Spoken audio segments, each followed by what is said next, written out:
Я музыкант, сколько себя помню, занимался музыкой, пою. Достаточно длительный срок, 15 лет, был фронтменом группы «Новый Иерусалим» с 1992 года по 2006 год. С 2006 года, можно сказать, где-то с осени 2006 года занимаюсь сольным творчеством. Вот буквально несколько месяцев назад выпустил уже сольный третий альбом, который называется «Наступит 12». В общем-то, я музыкант. Семьянин, отец двух детей. Вот. Ну, у меня дедушка играл хорошо на гармошке в деревне, и прадед мой, как оказывается, играл на скрипке по линии мамы. Мой дядя играл на гитаре, играл на баяне, и поэтому у моих родителей было желание, чтобы я был баянистом, и меня в возрасте 9 лет привели в музыкальную школу и отдали по классу баяна, чтобы я занимался. И, в общем-то, я 5 лет музыкальной школы, 4 года музыкального училища в городе Гродно, и поэтому 9 лет я посвятил баяну, но в свободное время от баяна я все-таки большую часть времени уделял тому, что мне нравилось больше всего, потому что с 5 лет я начинал петь в маршрутном автобусе, когда мама меня везла в детский садик с одной конечной остановки до другой конечной остановки в городе Гродно. И я, в общем-то, там пел и «У солдата выходной», и «Листья желтые над городом кружатся». И, в общем-то, можно сказать, первая популярность пришла именно там.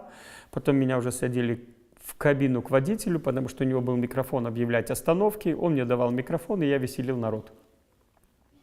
Шоу-бизнес.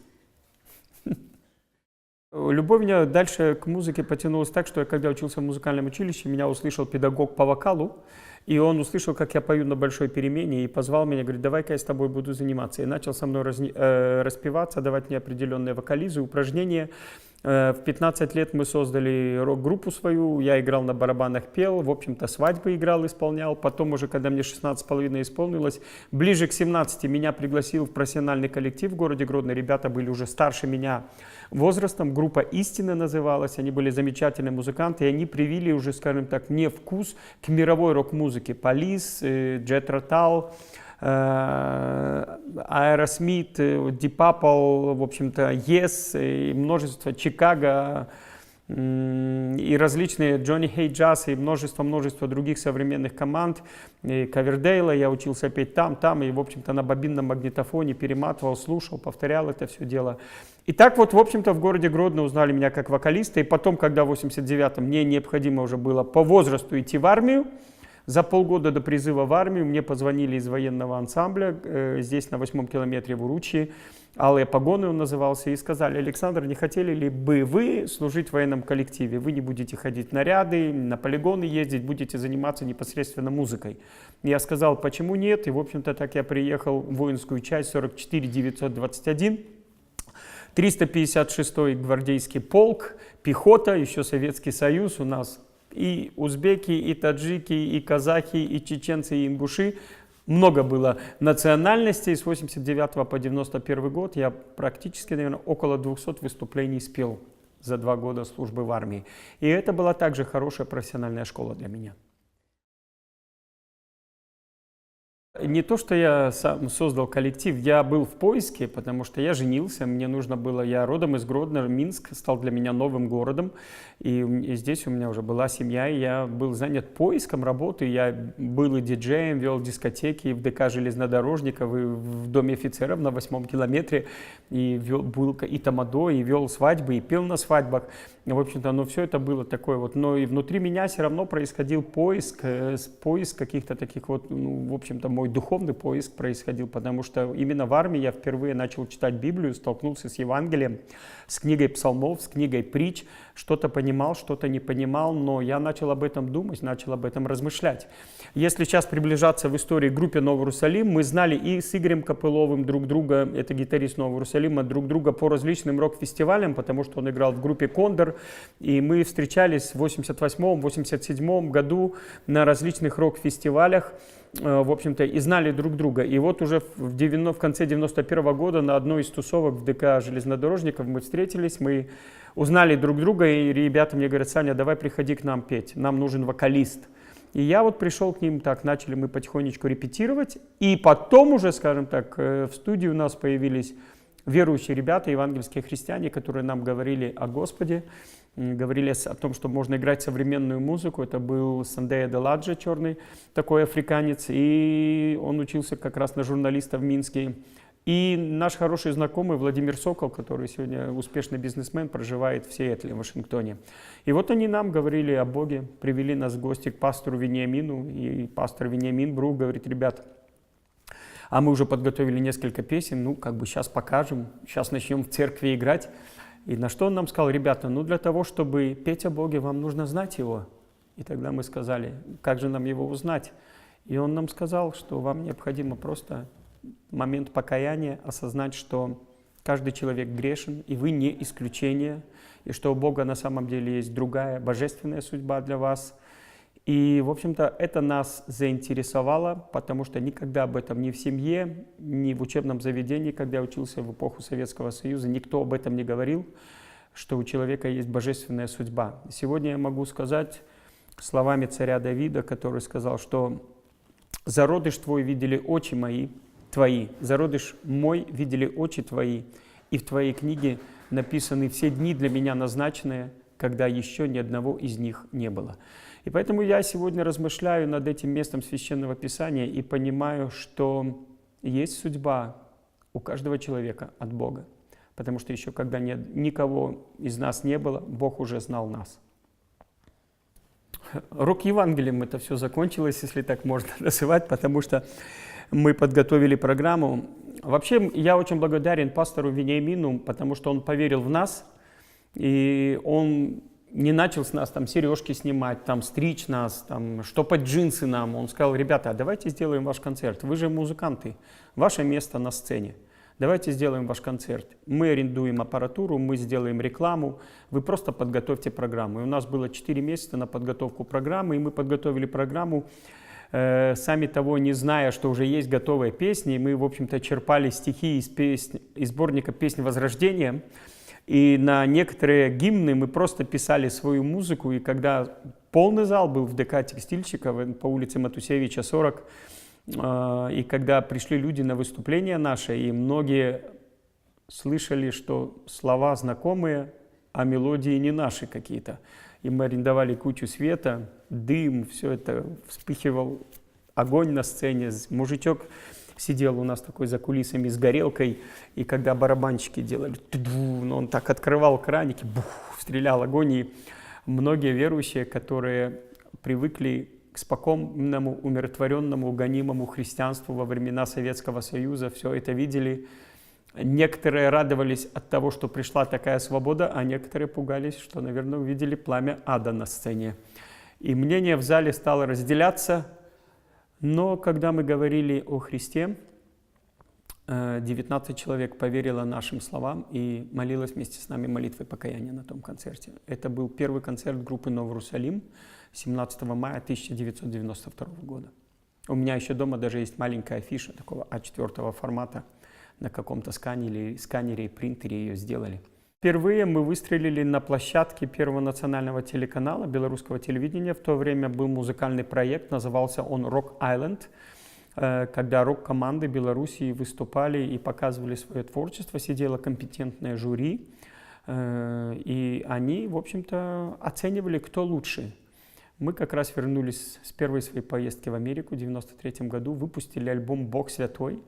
И когда все были ребята настоящими рокерами, с длинными волосами, в таких высоких ботинках, камелотах, в шортах, вот, достаточно хорошая команда была, такая буржуазия в Белоруссии, и Rebel Zone, и, в общем-то, ну и Крама, и все ребята, вот это, и Мроя, все, ну вот все это, вот, в общем-то, это та эпоха, и мы вышли в белых рубашках, в галстуках, в черных брючках и пиджачках, и вдарили песню «Эй, улыбнись, Иисус дарует жизнь с избытком, Он Господь». Ну, такой прифанкованный у нас альбом был.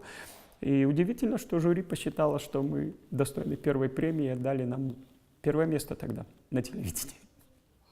Вот так вот, в общем-то, не внешний вид. Мы выглядели не как рокеры, и наши прически были не как у рокеров.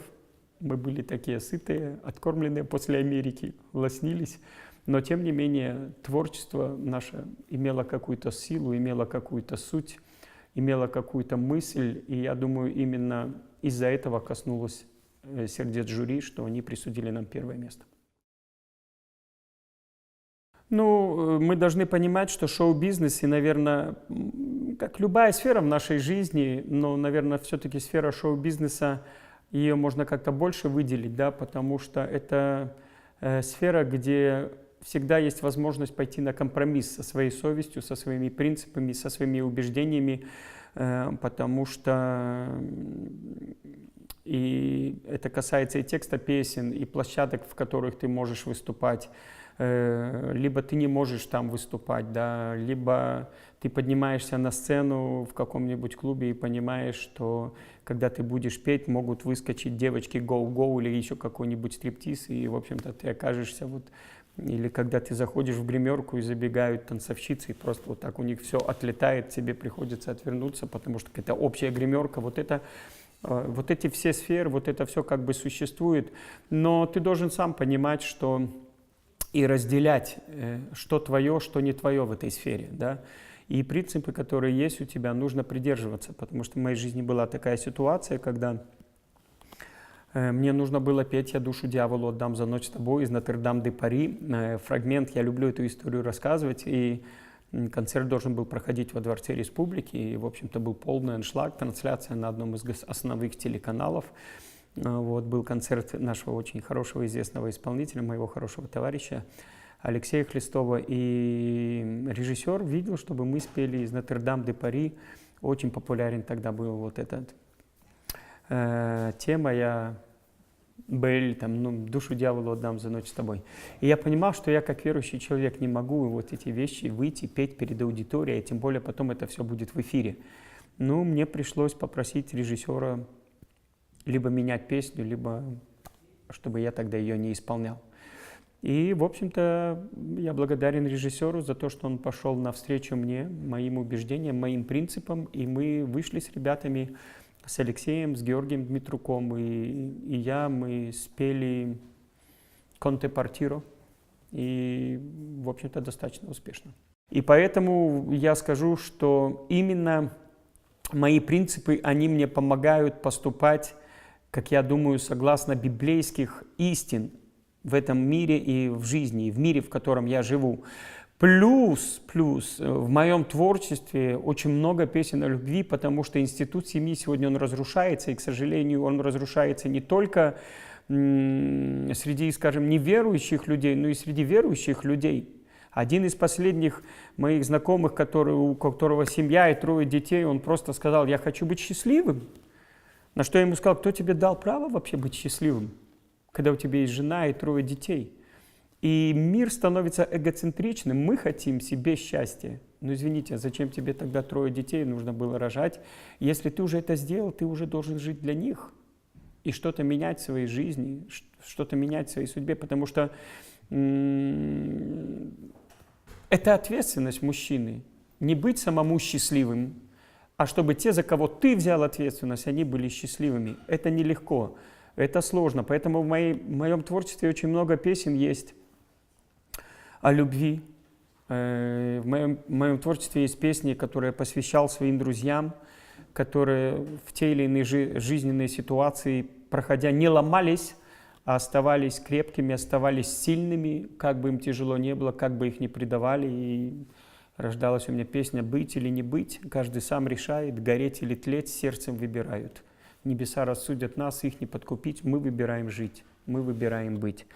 В общем-то, и поэтому сегодня, когда я бываю уже и имею приглашение в том или ином концерте выступать или быть на телесъемках того или иного канала, я считаю, что песни, которые я пою о любви, они очень актуальны и они нужны обществу. Библия – это письмо Бога человеку, письмо Отца Сыну. И когда читаю это письмо, я понимаю, какое сердце у моего Небесного Отца. И также для меня Библия – это инструкция к жизни, потому что любой производитель прилагает всегда к своему товару инструкцию, как ей пользоваться.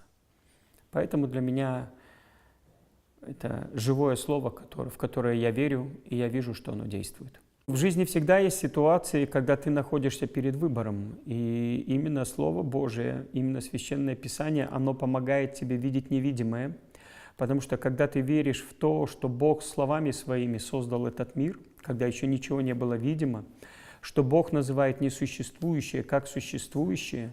Когда ты читаешь Священное Писание, в моей жизни были моменты, когда у меня происходили просто-напросто такие перекрестки, что завтра должен был начинаться новый день, и я не знал, скажем так, как его начинать, потому что все, на что я рассчитывал, все, что у меня было в жизни, осталось во вчерашнем дне. Но все, что у меня оставалось, это была моя вера. Вера — это то, что у нас никто не сможет украсть никогда, потому что она сокрыта внутри нас. И именно вера, она как реактор помогает тебе действовать потом. И вот когда в моей жизни были такие перекрестки и были испытания, когда я вообще как человек и интеллектом своим не мог понимать, что будет дальше, я просто начинал петь для Бога и говорить: «Господь, Ты знаешь меня, Ты создал меня, зародыш Твой видели очи мои, все дни в Твоей книге мои записаны, и значит, если у меня есть Ты, значит, у меня есть будущее». Я просто начинал поклоняться Богу, петь песни, прославляющие Его. И Бог давал мне просто слово: «Смирись под сильную руку Божью». Это написано в первом послании Петра. «И вознесет тебя в свое время». Есть момент, когда в нашей жизни мы просто должны смириться, но есть и обетование. Есть вторая половина этого стиха. Бог говорит: «Я вознесу тебя во время, которое я назначил». Важно дождаться этого времени, не сдаться, не сломаться, и Бог останется верным. Точно так же, как люди любят в этом мире говорить, что все, что не делается, все к лучшему, да? Но на самом деле, выступая в колониях и бывая в различных местах, в детских домах, интернатах, я вижу детей-сирот, я вижу крепких, сильных, способных, талантливых мужчин, которые сидят за колючей проволокой и проводят там по 15, по 18, по 20 лет, а могли бы быть хорошими отцами, хорошими мужьями и приносить пользу обществу, но что-то в их жизни пошло не так, не все к лучшему. Но есть то, что говорит Слово Божие. А Слово Божие говорит, что любящим Бога и призванным по Его изволению все содействует ко благу. И человек, который любит Бога, он будет ценить то, что любит Бог, то, что ценит Бог. Когда ребенка берут из детского дома и приводят ребенка в семью, ребенок обретает родителей, ребенок обретает папу, ребенок обретает маму, ребенок обретает семью, которая любит его, которая хочет, чтобы он был их сыном. Но приходя в эту семью, ребенок должен принимать принципы, по которым живет эта семья, существует эта семья, и принципы, на которых основана эта семья. Точно так же и с Богом, когда мы приходим в Божий дом, мы должны не приходить ни со своими законами, ни со своими принципами, ни со своими понятиями. Мы должны приходить и понимать, что у Бога много даров для нас, благословений и много благодати и милости для каждого человека. Но все это мы получаем, когда мы понимаем, что мы должны в Божьем доме жить по Божьим принципам. И вот Божьи принципы — это и есть заповеди, которые Бог даровал человечеству. Для чего? Там у него все в порядке. Вот здесь у нас войны, голод, нищета, разводы, конфликты, войны и все остальное. Эти заповеди Бог дал для нас, для наших сердец. Потому что я верю в то, что война, она не начинается где-то географически или территориально. Война, она всегда начинается в чем-то сердце. А Слово Божие говорит, что добрый человек из доброго сокровища выносит доброе, а злой выносит злое. И очень важно человеку верить в Бога для того, чтобы из своего сокровища могли выносить доброе. А доброе без Бога, наверное, нам тяжело делать.